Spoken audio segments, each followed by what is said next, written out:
ignoble en me regardant, en disant, ou en gros, je ne vais pas récapituler exactement tout ce qui a été avant, mais la phrase exacte, c'était s'il arrive tout ça, c'est quand même, il faut savoir quand même que les soldats israéliens tuent des enfants palestiniens.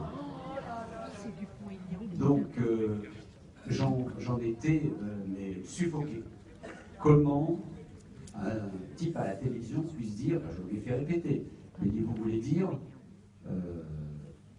monsieur, que vous pensez que les soldats israéliens tuent des enfants palestiniens. C'est ça que vous voulez dire. Il a non seulement continué à avoir cette affirmation, et le plus grave, c'est là où arrive le plus grave, c'est-à-dire que dans le feu d'une discussion, on peut sortir une phrase comme ça, même si elle est inacceptable.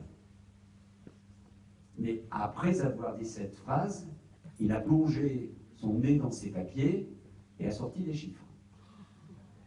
842 enfants palestiniens ont été tués par des soldats israéliens.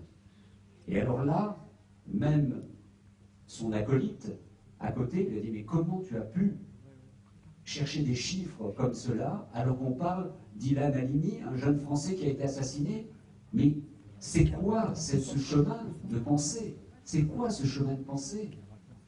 Évidemment, il a déclaré « Moi, je cherche toujours des chiffres, je me documente tout le temps. » Et évidemment, ces sources venaient d'une ONG financée par le Hamas à Gaza. Mais ça, peu importe, on ne le dit pas. Voilà ce qui fait le plus de mal. Et là, je leur ai raconté, au fond, ce que j'avais lu dans le Nouvel Observateur au moment du deuxième intifada, sur la responsabilité des médias dans la formation de l'esprit de certains jeunes.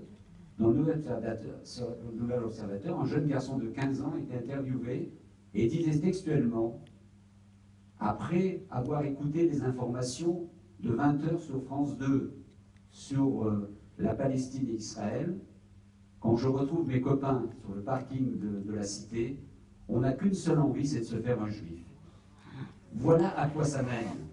Voilà quelles sont les dérives de certains médias, de certains journalistes qui confondent tout et qui font une espèce de contre-propagande absolument abjecte. Voilà ce qui s'est passé. Voilà ce qui s'est passé chez Ruquier.